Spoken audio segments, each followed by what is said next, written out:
So guys, I want to make a couple of videos, an update of the plants at the other area. And first, I want to start with this blue juniper plant. Oh my God, look at that. It's just an amazing color. And look at all the growth it has put on already.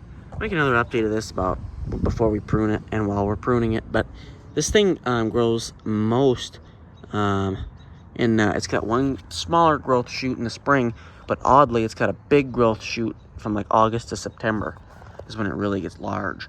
And that's what a lot of these junipers will do. But I mean, the top here, over here is some browning. That's just normal junipers. But wow, this is a nice looking one. It's really nice by the rock area. And if the sun's hitting on it nice, and by the way, that breeze feels so nice right now. It is about 88 degrees still. So that breeze does feel quite nice. Leaf that fell off our tree is already crisp. That's how hot it is out here today. Today was like 90, tomorrow will be 94, so it's pretty hot. But anyway, look at some of the growth on this plant right here. Oh my God. And I mean, this is just the start of the year really for this thing. July, early July, mid-July almost. But this thing's gonna really go crazy. You can see, so that's a really nice plant.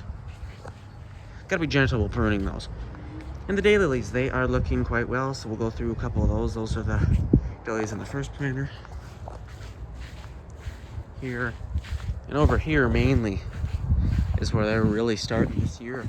And these ones were extremely stressed last year. I watered a crap ton of them, and they are definitely doing a lot better this year. So yeah, quite nice. They have no brown. Last year they were quite brown.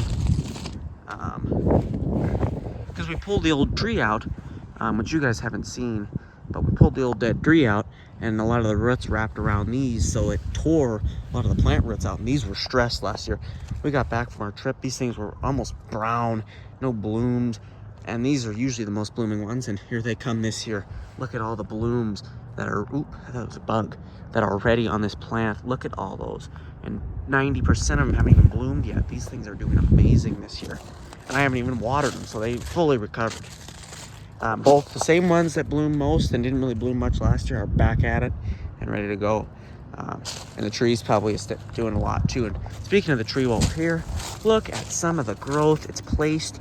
Here's the end of that branch, and that goes all the way down there. So that's basically that all the way down here is one year of growth out of that bottom stem.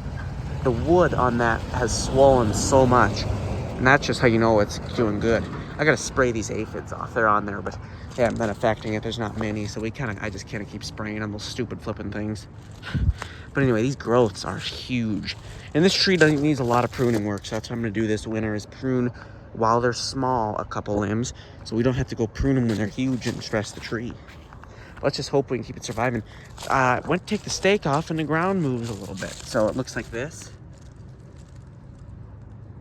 Kind of hard to see on camera, but I didn't really feel comfortable taking the stake off yet, or whatever. Yeah, the stake thing there. So, especially while we're gone. So I'm going to make sure that stays in. Here is what you will want to prune out. I'm going to prune this back at the wood here, not the new growth, the wood. As that whole stem, if I pruned it off here, produced another shoot that's growing down. You don't want branches growing down. So I'm going to do that in the winter there. But you can just see all the new growth, how the thick part here, you can see where my hand is, and then the skinny kind of parts at the top, it's all new growth. This tree has branched out lower this year than it's been last year, and it has produced so much more growth this year than last year. If I can find an example of that, maybe. So, let's see. So from here to here was last year's growth, but this year, so a lot more growth, and it's only July. We have a lot more time. Let me see if I can find a more open spot. Here, I'm gonna wanna prune out this branch here that's going into the tree. We're not gonna want that. It's gonna cross this branch and kill one of them eventually. So this tree needs a ton of work, but I'm just watching the growth here. That's normal with a tree. But this last year, oh wow, this was one stem created last year. That one had a lot of growth last year. But not a lot of these did. Oh, matter of fact, This didn't have really any growth last year, and now it's really shooting out like crazy. So the growth last year was only that little bit, and now this year is a ton more. I mean, look at that. The growth last year was just that little piece of wood from there to there, and this year it's already shut out that much. So I think last year we had a lot of roots developing. Yet I still don't feel comfortable taking that thing off because the ground shakes, but I think we just need a little more roots, and I can just keep moving it up and down. It's still getting that effect, that wind blowing roots effect, and I'm watering it, so it should produce some roots, but obviously it's pretty healthy. With the heat we've been having, if this tree had any problems, it would have been dead. I was pruning some trees, some ones that failed, just pruning them up, and when I cut the stem off, put them on the fence, see how long it'd be crisp, later in the day, crisp. So if that tree was, something was wrong with that tree, it'd be dead already. That's how hot it is. So it's doing really well. Looks real healthy. But yeah, I think that's the quick update of the area here.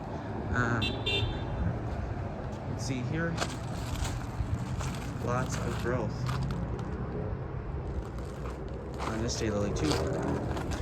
And this is around that gutter area. So yeah. See you guys in the next one.